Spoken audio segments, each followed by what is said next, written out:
Morning dear friends, अपन लोग AS22 को देख रहे थे। AS22 के अंदर एक बार अपन लोग और देख रहे थे कि किस तरीके से DTA और DTL बनता है। DTA इधर और इधर DTL। देखो बात ऐसी है कि जब अपन लोग DTA बनाते हैं तो अपने दिमाग में ये कंसेप्शन रहता है कि जो इनकम टैक्स का जो प्रॉफिट है it is greater than books of account का प्रॉफिट। ठीक है, देखो टैक्स आप किसके हिसाब से पे करते हैं? टैक्स आप पे करते हैं इनकम टैक्स के हिसाब से। अब इनकम टैक्स में प्रॉफिट ज्यादा है, इसका मतलब इनकम टैक्स का टैक्स ज्यादा as compare to books of account का टैक्स। तो आपने क्या हो गया, अभी आपने भर दिया इनकम टैक्स के हिसाब से ज्यादा भरा है, जबकि बुक्स ऑफ अकाउंट क्या बोलता टैक्स कम लगना चाहिए। इनकम टैक्स में आपने क्या करा, ज्यादा भर दिया, तो टैक्स ज्यादा भरा है, अभी ज्यादा भरा है। तो अपन ने कोई चीज ज्यादा भर के रखी है तो अपन उसके लिए क्या बनाते हैं, एसेट। ये सादा सुधा एसेट नहीं है, ये है डेफर्ड टैक्स एसेट, जिसको आप DTA करके बोलते हैं। समझ में आ रहा क्या? Deferred tax asset. इसकी एंट्री क्या होती, by deferred tax account debit to profit and loss account credit. और ये डेफर्ड टैक्स एसेट आगे जाके आपके नॉन करंट एसेट में बैलेंस शीट में दिखता है। समझ में आ रहा है कि DTA का कंसेप्ट कि इनकम टैक्स के हिसाब से प्रॉफिट ज्यादा है और बुक्स ऑफ अकाउंट के हिसाब से प्रॉफिट कम है। बुक्स ऑफ अकाउंट के हिसाब से प्रॉफिट कम है, बुक्स ऑफ अकाउंट के हिसाब से टैक्स कम है, तो टैक्स कम भरना चाहिए था ओरिजिनली आप लोगों ने, लेकिन आपने ज्यादा भर दिया, अभी ज्यादा भरा है, आगे जाके कम भरना पड़ेगा। क्या बोला मैंने, अभी ज्यादा भरा है, आगे जाके आपको टैक्स कम भरना पड़ेगा। इसको अपन क्या बोलते हैं, deferred tax asset. Deferred tax की एंट्री क्या होती है, by deferred tax asset account debit to profit and loss account credit. और ये जो डेफर्ड टैक्स है ये एसेट करके नॉन करंट एसेट में दिखता है। Part number 2, deferred tax liability. अब यहाँ पे क्या हो गया, इनकम टैक्स के हिसाब से प्रॉफिट आप लोगों का कम है as compare to books of account का प्रॉफिट। तो इनकम टैक्स के हिसाब से टैक्स कम भरा है as compare to books of account का टैक्स। तो आपने टैक्स अभी कम भरा है, अभी कम भरा है, बाद में ज्यादा भरेंगे।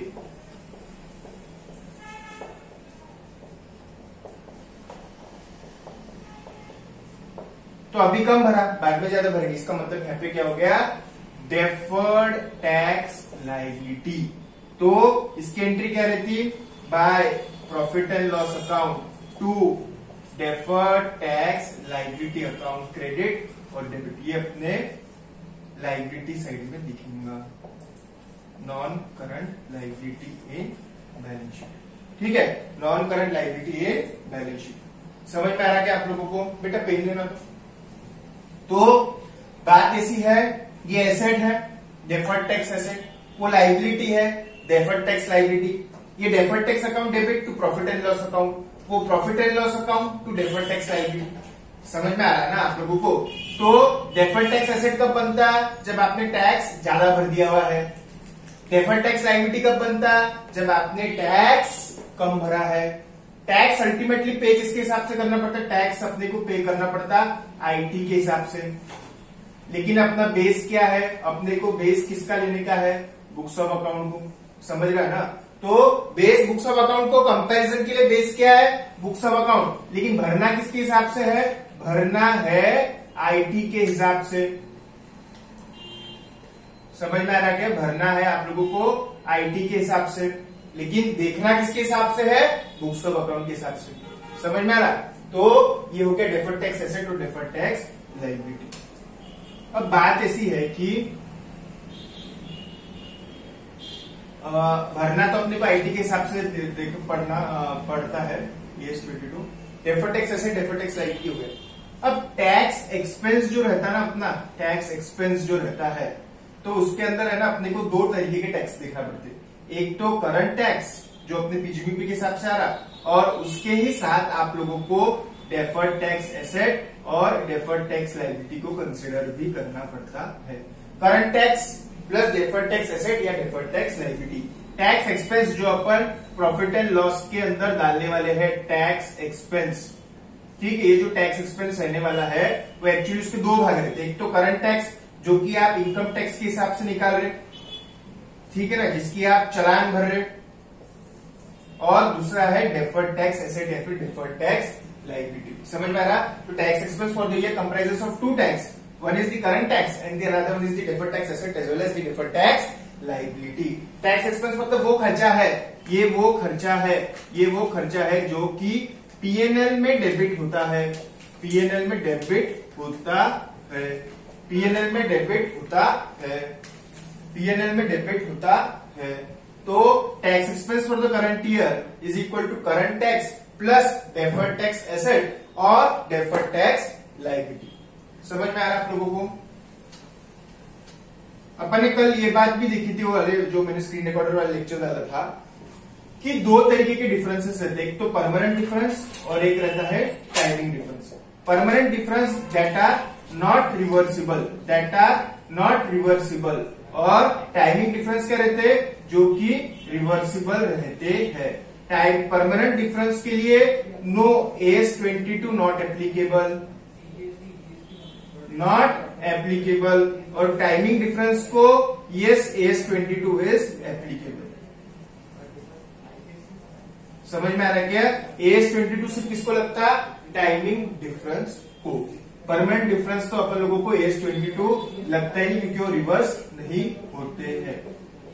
तो उसके लिए DTA नहीं बनता, DTL नहीं बनता, जबकि टाइमिंग डिफरेंस के लिए DTA और DTL बनता है। टाइमिंग डिफरेंस के लिए DTA, DTL बनता है। ठीक है?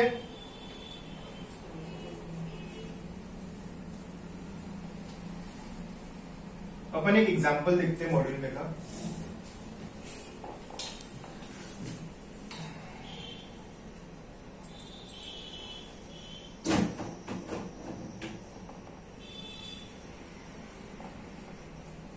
देखो मॉड्यूल में आ जाओ आप लोग, मॉड्यूल में के एग्जांपल्स देखते हो। अपन लोग एग्जांपल्स के बिना समझने नहीं वाला है, सिर्फ आप लोगों को पहचानना है कि क्या DTA है कि DTL है। ठीक है? टाइमिंग डिफरेंस निकालने का, और टाइमिंग डिफरेंस को टैक्स रेट से मल्टीप्लाई करेंगे तो आपको DTA DTL मिल जाएगा। तो जो भी टाइमिंग डिफरेंस है अपना, टाइमिंग डिफरेंस को अगर आपने टैक्स रेट से मल्टीप्लाई किया तो आपको DTA DTL मिल जाएगा। तो पहले अपने को क्या निकालना पड़ता है? Timing difference. टाइमिंग डिफरेंस मतलब अकाउंटिंग इनकम और पीजीबीपी की जो इनकम है उसमें का फर्क। अकाउंटिंग इनकम पीजीबीपी इनकम में का डिफरेंस जो है उसको अपन लोग क्या बोलते हैं? Timing difference. अगर रिवर्सिबल है तो, परमानेंट डिफरेंस है तो छोड़ो। तो उसके लिए अपन लोगों ने टाइमिंग डिफरेंस निकाल लिया। Timing difference multiplied by tax rate would be your DTA oblique DTL। ठीक है? आ जाओ आप लोग पेज नंबर, आ जाओ आप लोग पेज नंबर यहाँ पे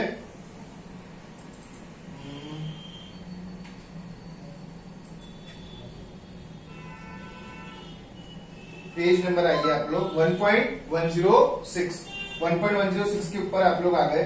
उसमें अंदर डेफिनेशंस भी दिए हुए, देखो टाइमिंग डिफरेंस का डेफिनेशन दिया हुआ है, परमानेंट डिफरेंस का डेफिनेशन दिया हुआ है। ठीक है?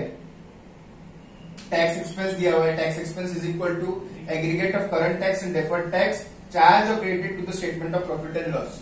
ठीक है ना? तो जैसा डेफर्ड टैक्स एसेट है तो क्रेडिट होता, डेफर्ड टैक्स एसेट की क्या एंट्री होती? By DTA to tax to profit and loss account, और DTL की क्या एंट्री होती? By profit and loss to DTL। तो समझ में आ रहा है ना? कुछ डेबिट होता, कुछ क्रेडिट होता। ये क्रेडिट होता, ये डेबिट होता।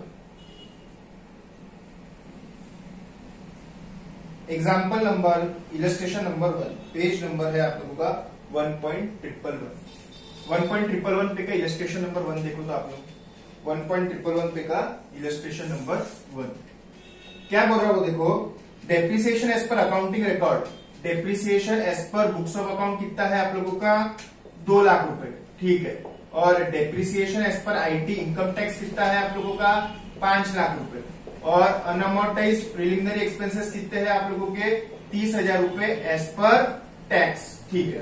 पहली बात देखो, अब इसके अंदर टाइमिंग डिफरेंस कितना हो गया? ये दोनों के अंदर टाइमिंग डिफरेंस हो गया 3 लाख रुपए का, 3 लाख रुपए का, और यहाँ पे टाइमिंग डिफरेंस है 30,000 रुपए का।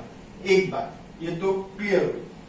अब मेरे को एक बात बता, यहाँ पे DTA बनेगा कि DTL बनेगा? उतना ही पहचानना बहुत इंपॉर्टेंट है। देखो depreciation as per books of account कितना है? Depreciation as per books of account 2 lakh, depreciation as per income tax कितना है 5 लाख रुपए। मेरे को एक बात बताओ, बुक्स ऑफ अकाउंट की इनकम ज्यादा रहेंगी कि इनकम टैक्स के अंदर इनकम ज्यादा रहेंगी?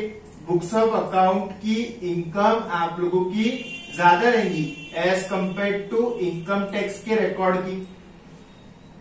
क्यों ऐसा होगा? क्योंकि इनकम टैक्स में डेप्रिसिएशन कितना है 5 लाख, बुक्स ऑफ अकाउंट में डेप्रिसिएशन सिर्फ कितना है 2 लाख। तो 3 लाख रुपए से बुक्स ऑफ अकाउंट की इनकम ज्यादा रहेगी। बुक्स ऑफ अकाउंट की 3 लाख रुपए से आप लोगों की इनकम ज्यादा रहने वाली है। बुक्स ऑफ अकाउंट की 3 लाख रुपए से इनकम ज्यादा रहेगी। क्यों इनकम क्यों ज्यादा रहेगी? क्योंकि देखो बुक्स ऑफ अकाउंट के अंदर आप लोगों का क्या हो रहा, बुक्स ऑफ अकाउंट के अंदर आप लोगों का डेप्रिसिएशन जो है, बुक्स ऑफ अकाउंट के अंदर जो डेप्रिसिएशन है आप लोगों का कम है और इनकम टैक्स के अंदर डेप्रिसिएशन ज्यादा है। तो टैक्स कहाँ आएगा? बुक्स ऑफ अकाउंट में ज्यादा आएगा, इनकम टैक्स में कम आएगा। चालान किसके हिसाब से भरते हैं आप? चालान आप भरते इनकम टैक्स के हिसाब से, तो आपने क्या कर दिया, बुक्स ऑफ अकाउंट के हिसाब से कम भर दिया। तो यहाँ पे क्या बनेगा DTL। तो यहाँ पे 3 लाख रुपए का DTL, 3 lakh multiplied by tax rate दिया है आप लोगों को 50%, 50%, तो 1.5 लाख रुपए का आप लोगों का DTL बनेगा। पहले से कितना समझो, अनअमोर्टाइज्ड तुम लोग बाद में समझो। तो क्या हो रहा है यहाँ पे कि बुक्स ऑफ अकाउंट की इनकम ज्यादा है और इनकम टैक्स की इनकम कम है। बुक्स ऑफ अकाउंट में टैक्स ज्यादा है, इनकम टैक्स में टैक्स कम भरा है, अभी कम भरा है, बाद में ज्यादा भरना पड़ेगा। तो बाद में जो चीज ज्यादा करने की अपने को, उसको अपन क्या बोलते, लाइबिलिटी। और ये कौन सी लाइबिलिटी है? Deferred tax liability. तो इसके लिए क्या बनता है अपने पास में DTL, 3 lakh into tax rate, timing difference into tax rate would be your deferred tax liability. Page number पे दिया हुआ है 1.111 पे और 1.112 पे।